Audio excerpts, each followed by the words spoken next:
کیونکہ مسکرانا صدقہ ہے نا. مسکرانا کیا ہے؟ صدقہ. حدیث میں آتا ہے افضل الصدقۃ ما تجعل فی امرأتک، سب سے بہتر صدقہ وہ ہے جو تم اپنی بیوی پہ خرچ کرتے ہو. جب آپ نان نفقہ جو بھی آپ کی جیب سے پیسے نکل کے جاتے ہیں تو سب سے پہلا اس کا محل کون ہے؟ بولتے کیوں نہیں بھائی؟ بیوی. تو تیسرے نمبر پہ ماں باپ کے بعد مسکرا کے بات کرنے کا سب سے زیادہ ثواب لینا چاہتے ہو تو کس کے سامنے مسکرا کے بات؟ بیگم. دیکھو یہ مسکرانا جو ہے نا، یہ مسکرانے کا لفظ حدیث میں ایک علامت ہے.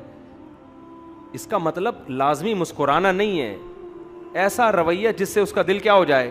خوش ہو جائے. ہمارے نبی صلی اللہ علیہ وسلم نے اپنی زوجہ کو کہانیاں بھی سنائی ہیں، کہانیاں سنی بھی ہیں، حالانکہ آپ صحابہ کرام کے ساتھ ایسا نہیں کرتے تھے کیونکہ ٹائم ویسٹ ہے نا اس میں. تو بظاہر تو ایک وقت ضائع ہو رہا ہے نا بھئی. آپ گپے مار رہے ہو گٹر کے ڈھکن پہ بیٹھ کے لوگوں سے، ہاں اور سنا ہے کیا ہو رہا ہے وہاں، کیا ہو رہا ہے، اس نے کیا کیا، اس نے، یہ گپے چلتی ہیں آپس میں. تو سب سے زیادہ یہ گپ شپ، ہنسی مذاق، اس کا ثواب سب سے زیادہ کس کے ساتھ ہے؟ بیوی کے ساتھ. تبھی تو نبی صلی اللہ علیہ وسلم نے فرمایا ہر کھیل کیا ٹائم ویسٹنگ ہے نا. آپ نے فرمایا ہر کھیل باطل ہے سوائے اپنی زوجہ کے ساتھ. تو جہاں کھیل ہونا چاہیے، جہاں ابے تبے بھی، گپ شپ بھی، فضول باتیں بھی، ثواب ہے وہاں پہ. بہت سے مردوں کو یہ خیال ہوتا ہے یار بیوی سے بات کیا کریں، ٹھیک ہے نا، تو فضول باتیں کر رہی ہوتی جس کے نہ سر نہ پیر. ایک یہ تو میرے پاس جھگڑے آتے ہیں، کہتے ہیں یار یہ کبھی بھی کوئی ڈھنگ کی بات اس کی منہ سے سنی نہیں ہے. تو یہ خوب سمجھ لیں کہ میاں بیوی کے درمیان اگر کام کی باتیں شروع ہو جائیں نا، تو یہ تو آفس میں بھی ہوتی ہیں یار. آفس میں کوئی آپ کا ملازم آئے، یہ دفتر ہے، تیرے ماموں کا گھر تھوڑی ہے، یہی کہو گے نا اس کو. کیا خیال ہے بھائی؟ اس سے کام کی بات ہوگی، ٹو دا پوائنٹ بات ہوگی. ملازمین کے ساتھ ٹو دا پوائنٹ بات ہوتی ہے. آدمی دفتر میں باس کے ساتھ ٹو دا پوائنٹ، سر یہ آپ نے کام دیا تھا، یہ ہو چکا ہے، تھوڑا سا رہ گیا، سر میں گھر جانا چاہتا ہوں، آج اگر آپ 10 منٹ پہلے چھٹی مل جائے مجھے. ٹو دا پوائنٹ بات ہوگی. جہاں دل بہلانا ہوتا ہے وہ دوست ہوتے ہیں، ان میں آدمی ٹو دا پوائنٹ بات ہے، اس میں ہنسی مذاق گپ شپ. تو بیوی بھی جو ہے کام کی باتیں تو ٹھیک ہے، وہ تو کرتے ہی ہیں سب. تو بیگم کے ساتھ تو شریعت کا حکم ہے کہ فضول باتیں کرو بیٹھ کے، سمجھ رہے ہو نا. وہاں باتیں ہی کیا ہیں؟ باتیں ہی مقصود ہیں. گھر والوں کو ٹائم، اچھا اس میں خواتین بھی تھوڑی سی نا غلو کرتی ہیں. بعض بندے گھنٹوں گھنٹوں بیٹھ کے بیوی کو ٹائم دے رہے ہوتے ہیں، باتیں کر رہے ہوتے ہیں، مگر بعض خواتین جو بیان نہیں سن رہی وہ پھر بھی شکایت رہتی ہیں کہ ہمارے میاں ہمیں ٹائم. کچھ بعض خواتین کا مزاج ہوتا ہے یہ کہ وہ بندہ آدھا ہو جاتا ہے، پگھل کے ختم ہو جاتا ہے، لیکن ان کو یہی شکایت ہوتی ہے کہ ہمیں ٹائم. اصل میں وہ یہ دیکھ رہی ہوتی ہیں آفس کو اتنا ٹائم دیا، دکان کو اتنا ٹائم دیا. بھائی وہ تو بزنس ہے نا، وہ تو 8-8 گھنٹے وہاں لگانے پڑیں گے اس کو. یہ تھوڑی کہ تمہارے پاس 8 گھنٹے کے لیے آگے بیٹھ جائے گا، وہ تو کسی کام کا نہیں رہے گا. تو عورت کو شکر ادا کرنا چاہیے اگر میاں بیٹھ کے گپ شپ والا مل گیا ہے، آ کے اپنے دکھڑے سناتا ہے، ادھر ادھر کی باتیں کرتا ہے اور میمز وغیرہ بتا رہا ہوتا ہے، کوئی بھی ادھر ادھر کی پھینک رہا ہوتا ہے بیٹھ کے. تو عورت کو شکر ادا کرنا چاہیے میرا میاں ایسا ہے جو میرے سے گپ شپ بولو لگاتا ہے. تو جتنی شکر ہوگا نا تو آدمی کا دل اور خوش ہوتا ہے، پھر وہ کہتا ہے چلو یار گھر آ کے مجھے اور تفریح ملے گی. مردوں کو شکایت ہی ہوتی ہے اگر ہم کبھی اچھی بات کر بھی لیں تو آگے سے جواب ایسا ملتا ہے نا کہ وہ آدمی کہتا ہے یار چپ رہتا. تو بعض عورتوں کی عادت ہوتی. خیر جو اصل بات تھی کہ اگر آپ اللہ کے لیے مسکراؤ گے تو پھر ماں باپ کے بعد سب سے زیادہ مسکرانے کا ثواب کس کے سامنے ملتا ہے؟ بیوی کے سامنے. ہمارے نبی صلی اللہ علیہ وسلم حضرت عائشہ رضی اللہ تعالی عنہ فرماتی ہیں گھر میں ہمیشہ مسکراتے ہوئے چہرے کے ساتھ آتے تھے. کیسی زبردست بات ہے یار. حضرت ابو ہریرہ رضی اللہ تعالیٰ عنہ فرماتے ہیں جب بھی نبی صلی اللہ علیہ وسلم کی مجھ پہ نظر پڑی ہے، سوچیں مدینہ چھوٹا سا شہر تھا، صبح و شام کتنی دفعہ ملتے ہوں گے نا. فرماتے ہیں نبی صلی اللہ علیہ وسلم کی جب بھی مجھ پہ نظر پڑی ہے کبھی ایسا نہیں ہوا کہ آپ نے مجھے دیکھا اور مسکرائے نہ ہو. آپ ہمیشہ حضرت ابو ہریرہ کو دیکھ کر آپ صلی اللہ علیہ وسلم مسکرائے. کیسے پیارے اخلاق. تو اس لیے اللہ کے لیے مسکرانا بھی کیا ہے؟ بولو ثواب. تو اس کے بعد بھائی بہن ہیں، ان کا رشتہ قریبی ہوتا ہے. سالہ آ گیا کبھی مسکرا اس کو دیکھ کے دل نہیں چاہ رہا آپ کا. اچھا جتنا دل نہیں چاہے گا نا اتنا مسکرانے میں ثواب زیادہ ہوگا. تو آپ کے سالے آ گئے, آپ کا بالکل بھی دل نہیں چاہ رہا, ساس آ کے بیٹھ گئیں, جا ہی نہیں رہی ہیں, ٹھیک ہے نا, آپ کا بالکل بھی دل نہیں کر رہا. اب یہاں آپ جتنے دانت دکھائیں گے ہر دانت پہ آپ کو نیکی ملے گی. تو کہاں سے کہاں بات چلی گئی. تو میں اصل بات یہ کر رہا تھا کہ قرآن کہہ رہا ہے یومئذ تعرضون, جس دن تم اللہ کے سامنے پیش کیے جاؤ گے, فا منکم خافیہ, کوئی چیز چھپی ہوئی نہیں ہوگی. اتنی اتنی نیکیاں بھی میزان ملا کے اللہ تعالیٰ رکھے گا. ذرا ذرا سی برائی, مسکراہٹ کا الٹ کیا ہوتا ہے, پیشانی پہ لکیریں لانا, یہ مسکراہٹ کی کیا ہے, اگینسٹ. تو گھر میں آپ آتے ہی بیٹھ جاتے ہو, اٹھا کے موزے اٹھا کے یوں پھینکے آپ نے, اور پھر ایسے بدتمیزی سے بات چیت شروع کر دی. جیسے بعض مرد گھر میں آتے ہیں چنگیز خان کی طرح داخل ہوتے ہیں, باہر دوستوں پہ بڑے ہاں ہاں یہ رہا, جیسے گھر میں آئیں گے گھر میں ٹینشن پیدا کر دیتے ہیں. وہ ایسے بھی لوگ ہوتے ہیں, بد اخلاق ہوتے ہیں.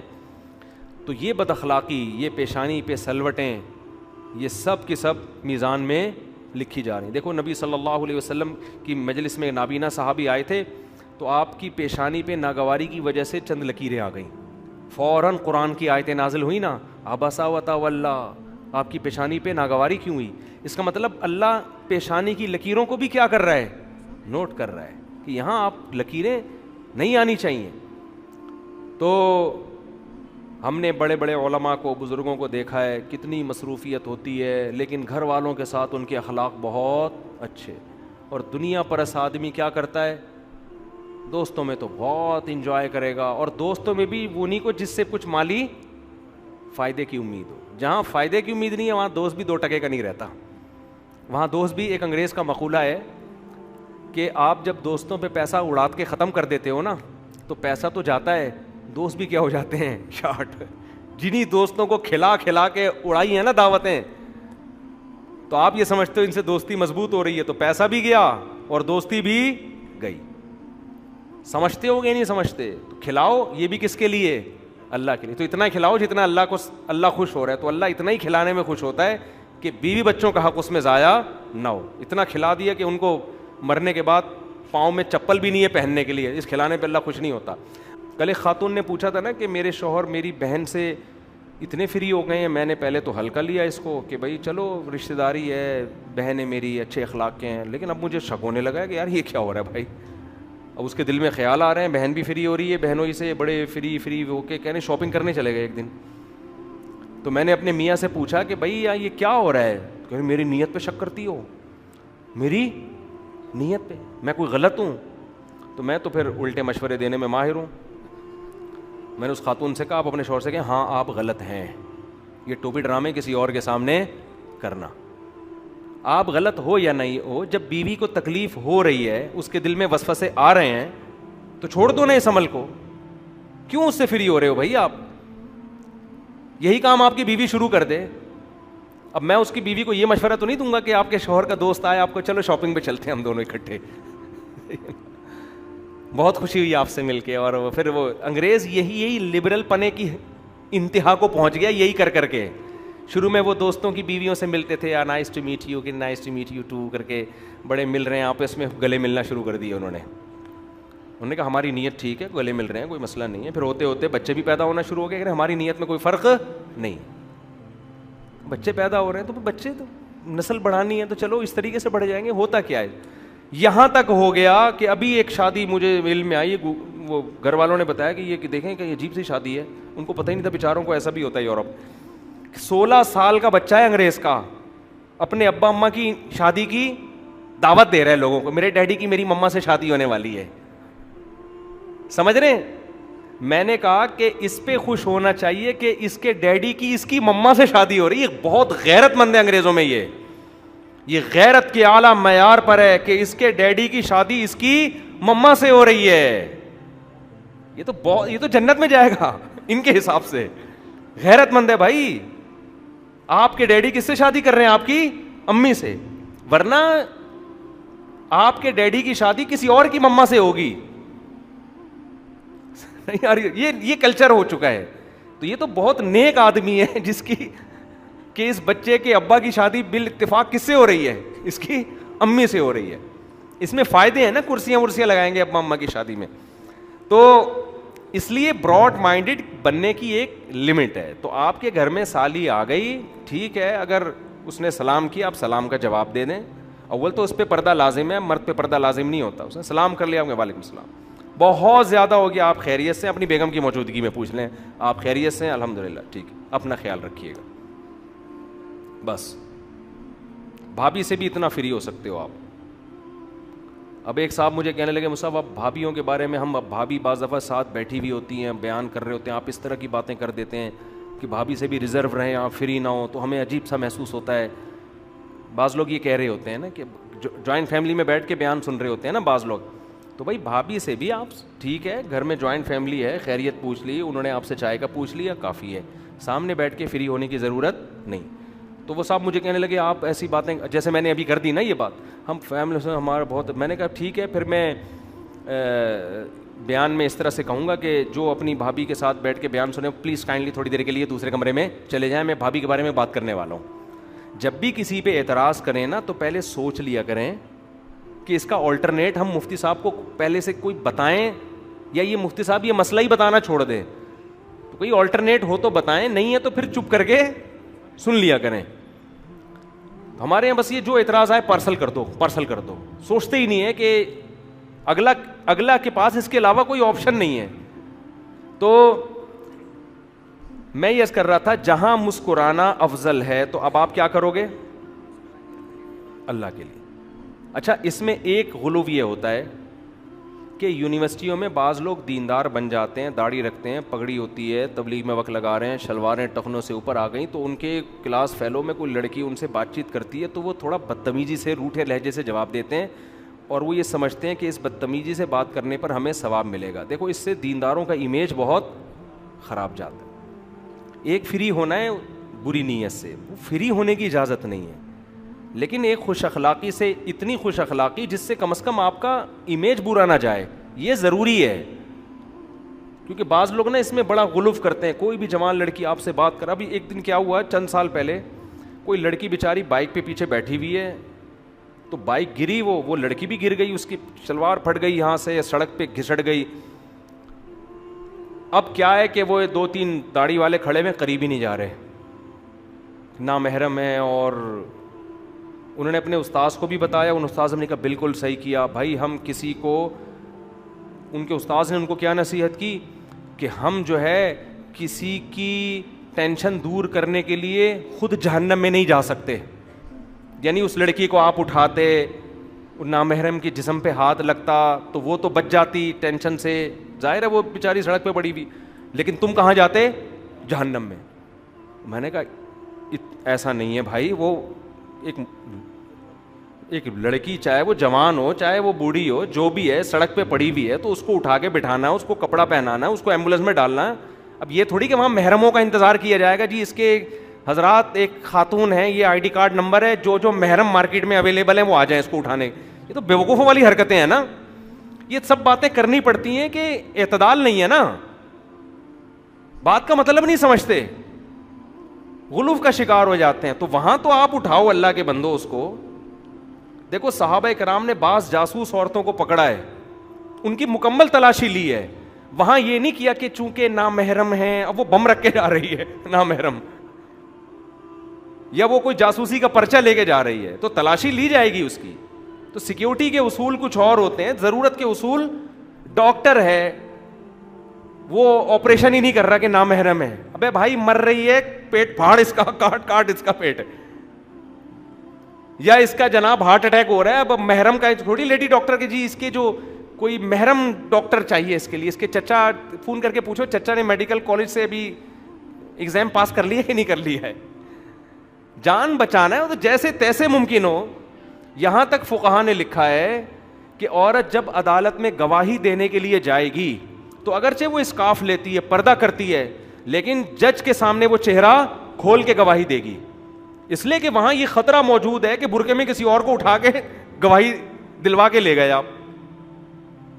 برقعے میں تو آپ کسی کو بھی لے کر آئے, اس نے نام بتایا نہیں, جی میرا نام مثال کے طور پر فلاں نام ہے میرا, برقعے میں بندہ تھا وہ, اتنی بڑی بڑی مونچھ ہو, جج کو کیا پتا. تو اس لیے فقہاء نے بیان کیا عورت جب عدالت میں گواہی دے گی تو جج اس کے چہرے کو دیکھے گا تاکہ کنفیوژن نہ ہو. تو جہاں ضرورت کا موقع ہے, جیسے نکاح ہوتا ہے, بعض لڑکیاں مجمع میں اپنا نام نہیں لیتی, نہ لوگ نام لیتے ہیں, یہ کہہ دیتے ہیں فلاں کی وائف, فلاں کی بیٹی, اس طرح. لیکن نکاح پڑھاتے ہوئے قاضی لڑکی کا نام لیتا ہے کہ نہیں لیتا؟ اس لیے کہ یہاں اگر کوئی خاتون کہے, دلہن کہے جی میرا نام مجمع میں نہیں لیجیے گا مردوں کی موجودگی میں, مجھے میرا, آپ یہ کہہ دیجیے کہ فلاں کی بیٹی کا نکاح ہو رہا ہے فلاں سے. بعض خواتین میں اتنی حیا ہوتی ہے, وہ نہیں چاہتی کہ ہمارا نام مردوں کے سامنے اناؤنس ہو. ہوتا ہے بعض جگہ, تبھی دیکھیں نا قرآن نے بھی عورتوں کا نام نہیں لیا کہیں بھی. حضرت مریم کا نام لیا وہ ایک حکمت سے, ورنہ قرآن جہاں عورت کا تذکرہ کرتا ہے تو کبھی نوح کی بیوی, لوط علیہ السلام کی بیوی, حتیٰ کہ فرعون کی بیوی, فرعون کی زوجہ کا نام آیا تو نام نہیں لیا بلکہ فرعون کی بیوی.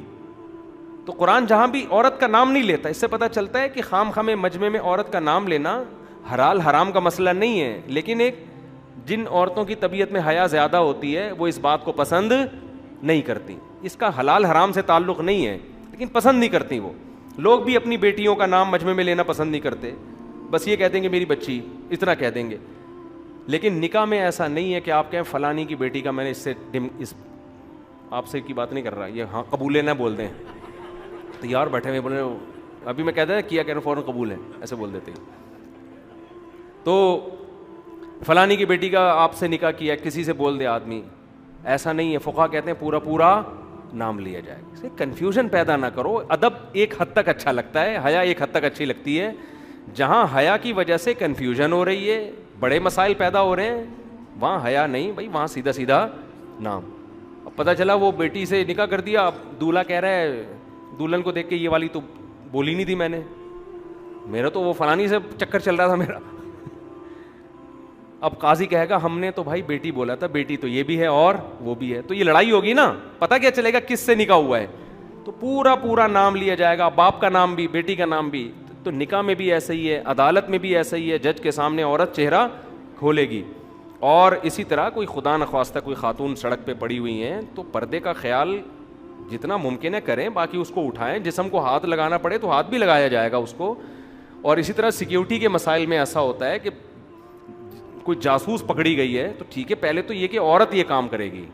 بعض دفعہ جنگوں میں ایسا ہوتا ہے کہ اتنی فرصت نہیں ہوتی کہ لیڈیز کا انتظام کیا جائے, تو وہاں فوج کو اجازت ہے کہ بھئی آپ اس کی پوری مکمل تلاشی لے سکتے ہیں. تو جہاں بھی سیکیورٹی کا مسئلہ ہوگا, علاج کا مسئلہ ہوگا, وہاں شریعت اجازت دیتی ہے کہ پردے کا مسئلہ دوسرے نمبر پہ چلا جائے گا. سمجھتے ہو؟ تو اسی طرح یونیورسٹیوں میں کسی لڑکی سے کوئی اول تو بات چیت نہ کریں, لڑکیوں سے فری نہ ہو. کبھی ضرورت پڑ جاتی ہے تو پھر اس میں بدتمیزی والا لب و لہجہ نہیں ہونا چاہیے, اس میں فری بھی نہ ہو, ریزرو رہیں. تھوڑا سا ریزرو تو سمجھتے ہی ہیں نا, تھوڑا سا ریزرو رہیں, ہاں ہاں ہوئی ایک دم نا چھچورے پن پہ نہ آ جائیں, ٹھیک ہے نا, اور موبائل نمبر نہ مانگنا شروع کر دیں, ریزرو رہیں. اچھا ویسے آپ کی جنرل نالج کے بتاؤں, لڑکے جو ریزرو رہتے ہیں نا, لڑکیاں مرتی بھی انہیں پر ہیں. یہ تو ہمارے سامنے اتنے کیسز آئے ہیں نا. اندر ایک لڑکے نے مجھے بتایا میں یونیورسٹی میں لڑکیوں سے بڑا ریزرو رہتا ہوں, اور کہہ رہے صرف ٹوپی ڈرامہ ہے اور کچھ بھی نہیں ہے. خود بتا رہا تھا مجھے, میرے سامنے ہر آدمی بے تکلف ہو جاتا ہے, اس کو پتہ ہے میں ٹکر نہیں ماروں گا نا, اس کو سن لیتا ہوں میں بات. تو کہنے لگا کہ مجھے خود بتایا, کہہ رہا ہے مجھے اتنا ٹھرکی ہوں, اپنے بارے میں بتا رہا تھا. تو مشورہ لینے آیا تھا نا, برائیوں میں لگ گیا ہوں اور میں شادی نہیں ہو رہی وغیرہ وغیرہ, لوگ آتے ہیں کہ میں اتنا ٹھرکی ہوں. تو کہہ رہا ہے میں یونیورسٹی میں لڑکیوں سے بڑا ریزرو رہتا ہوں, بڑا نیک شریف بن کے نا, اپنے کام سے کوئی بات کرے گی ہاں جی کیا آپ کو سر نے یہ بتایا تھا, یہ اس کا یہ مطلب ہے, ٹھیک ہے اپنا خیال رکھیے گا, بس اتنا.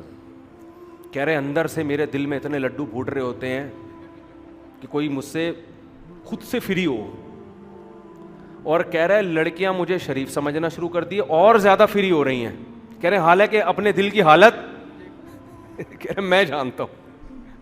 تو اس لیے میں خواتین کو بھی کہتا ہوں جو بہت ہی گھنا بنا ہوا ہے نا, بعض دفعہ وہ محض اپنا امپریشن اچھا ڈالنے کے لیے گھنا بنا ہوا ہوتا ہے, اندر سے اس کے دل میں لڈو پھوٹ رہے ہوتے ہیں, لڈو, لیکن بعض صحیح بھی ہوتے ہیں. خیر وہ واقعی ریزرو ہوتے ہیں. تو میں یہ جو بار بار کہہ رہا ہوں نامحرم سے مسکرا کے بات نہ کریں, تو ایسا لب و لہجہ نہیں ہو کہ بدتمیزی جھلک رہی ہو اس سے, اس کا خیال کریں, کیونکہ دینداروں کا امیج اس سے بہت زیادہ خراب ہوتا ہے. آپ نے بدتمیزی نہیں کرنی ہے, فری نہیں ہونا بس آپ نے. تو اب میں اصل بات کر کے بس بیان ختم کرتا ہوں. تو ہماری مسکراہٹ چونکہ کس کے لیے؟ اللہ سے. اب آپ مجھے ایک بات بتاؤ, جب اللہ کے لیے مسکرانا ہے تو سب سے زیادہ کس کے ساتھ مسکرا کے بات کرنے کا ثواب ملتا ہے؟ ماں. کیونکہ نبی صلی اللہ علیہ وسلم کی صحیح حدیث، سب سے زیادہ اچھے اخلاق کا مستحق کون ہے؟ تمہاری ماں. صحابی نے پوچھا اس کے بعد، فرمایا پھر ماں. پوچھا اس کے بعد، فرمایا پھر ماں. سمجھ رہے ہو؟ تو لہذا آپ چاہتے ہو کہ تھوڑی دیر کی مسکراہٹ ہو اور آپ کے میزان کا ترازو، اس ایک نیکی کا وزن اتنا ہو کہ وہ جھک جائے، تو سب سے زیادہ مسکراہٹیں کس کے سامنے بکھیرنی ہیں؟ ماں کے سامنے. سمجھتے ہو؟ دوسرے نمبر پہ مسکرانے کا سب سے زیادہ ثواب کس کے سامنے ملتا ہے؟ ایسا نہ خام خامے بتیسیاں دکھا، کوئی بات ہو، یعنی ایکٹنگ نہیں کرنی ہے جا کے ابا کو لگے کہ یہ پتہ نہیں کیا ڈرامے شروع کر دیے اس نے. مطلب یہ کہ میٹھے لہجے میں ایسا ایٹیٹیوڈ ہو، ایسا لب و لہجہ، ذرا بھی سختی نہ ہو بات چیت کے انداز میں. تو اگر آپ کی مسکراہٹ اللہ کے لیے ہے تو دوسرے نمبر پہ آپ سب سے زیادہ کس کے سامنے مسکرا کے بات کریں گے؟ ابا کے سامنے.